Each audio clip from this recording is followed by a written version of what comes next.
Hello, Mike V for Northern Pine Woodworking. Do you need a cover for your egress window? Stay tuned and I'll show you how I made a cover for my large 44 by 62 inch egress window opening, all for under $50.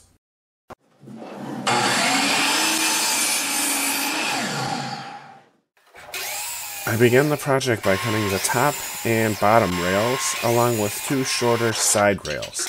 I then move over to the assembly table. I start screwing everything together, and you notice I have a couple of 90-degree clamps, or 90-degree corners, that I use to make sure each corner is perfectly square. I continue using those 90-degree corner pieces, screwing together the top rail with the side rail, and then moving myself all the way around the entire project. And I'll do this for all four corners.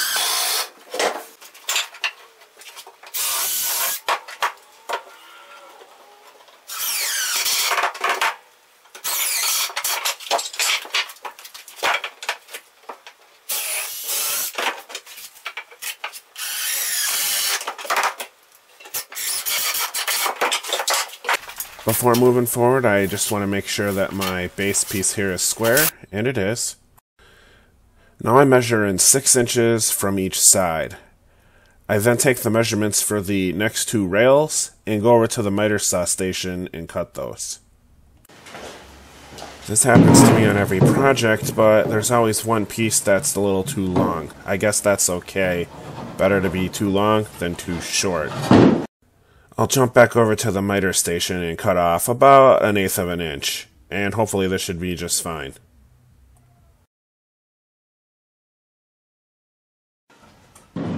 The piece is just a touch too long. I'll just use a persuader. I don't have a hammer next to me, so I'll just hammer it in with my fist. It was close enough, and in this case it worked out just fine.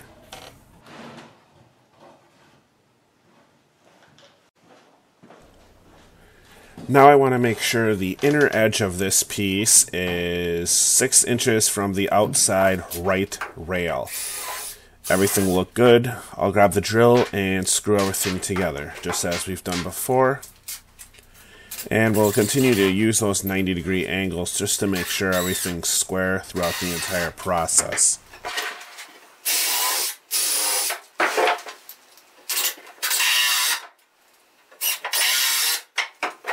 Since we had that mismeasurement before, I am now double measuring everything before I go over to the miter saw station and make those cuts. It looks like measure twice, cut once is working for me as I cut that next piece, and it was the correct size the first time. I'll grab the drill and put a couple screws in on the front side, and then walk around back and also put 2 screws to make sure everything's secure as well.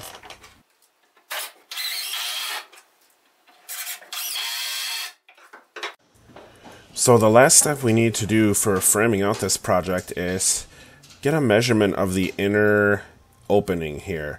We'll take our number and divide by 3. The last 2 pieces we need are just some flat rails of 2x4, and those will be used so we can attach some handles to this apparatus at the end. I then double check those 2 inner measurements just one more time, and then head back over to the miter saw station and make the final 2 cuts.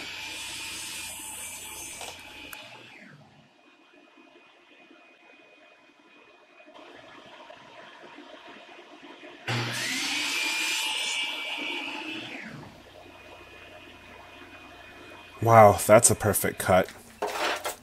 So I bring those 2 final flat rails back to the assembly table and just roughly line those up with those marks we made earlier. I'll take the screw gun and go ahead and put 3 number 10 3.5 inch screws on each side. So for each 2x4 there's 3 in front, 3 in back. The reason for the 3.5 inch screws are, these are those rails that I was mentioning before that will accept the handles. With an egress window, I want to make sure that if I do have to exit the basement for any reason, I have a couple of handles I can remove this egress cover from below and get it out of the way so I can exit the building. I'll continue to put those screws on the front side, and then we'll send it over for some sanding.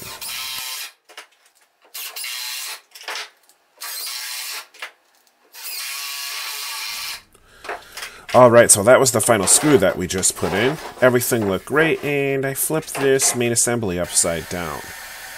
I then began using 4 painter's pyramids and making sure that that main assembly was 1 to 2 inches off of our assembly table. The reason for that was I needed a little bit more clearance to be able to sand all the way around the outer edge of the main assembly. So I'm using my random orbit sander with an 80 grit sandpaper on there. I'm just trying to get all of the rough edges and all the sharp corners polished down.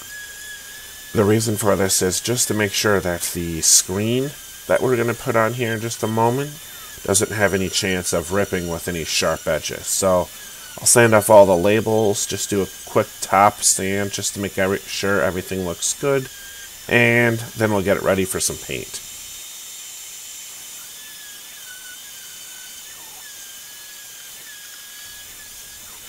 Alright, so now that we wrapped up sanding, let's go ahead and start with the stain. I had a couple gallons of this brown stain that we used to stain my fence this past year left over, so we'll go ahead and start out with that.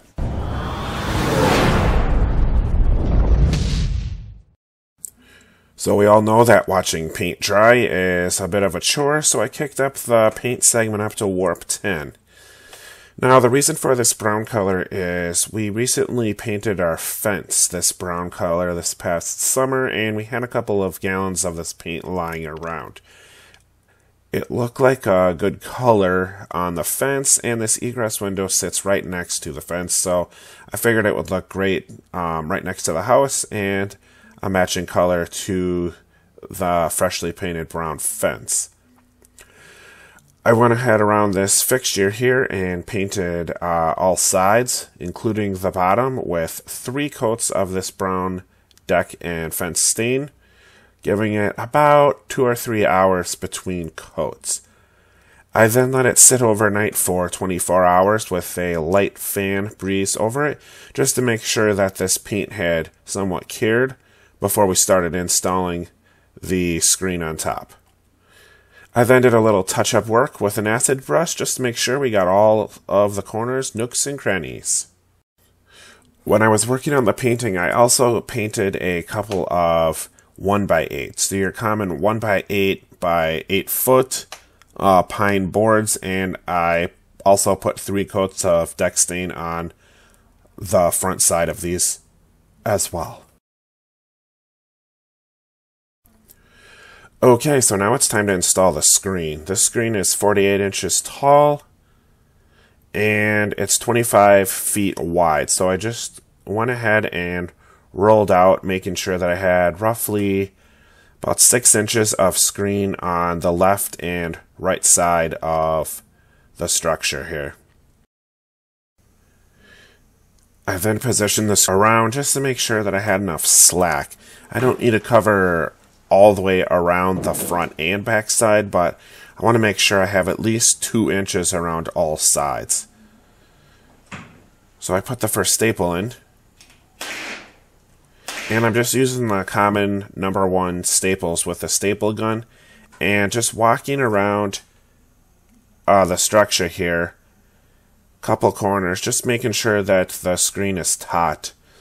I then walk around and make sure that I put a staple every roughly 6 inches at the bottom and on the top, making sure that I continually pull the screen taut as I go. So you can see that I pull the screen, put a few staples, pull the screen, put a few staples, and press down just to make sure that the screen isn't loose, and continue this process all the way around. So far, so good. I then get to the other edge, and you can see here that I have way too much screen. I probably have at least a foot hanging over the edge. We'll take care of that in a little bit. Now for the skirting. I took one of the 1x8s, 8 foot long, and measured the width of this structure and then added 1.5 inches. That was to accept the 3/4 inch sideboard skirt pieces so that I had something to drill into. On each of these edges here, I put a 3-inch triple coated deck screw, and then I attached the main part of the skirting all the way around the edge, pre-drilling and using 2-inch triple coated deck screws. So I went around the structure and installed those 2-inch triple coated deck screws at an interval of about every 6 inches, making sure that the screw head was flush with the skirting. That color actually ended up matching with the stain color, those deck screws, and it turned out really nice. I then came in and trimmed up the remaining excess screen.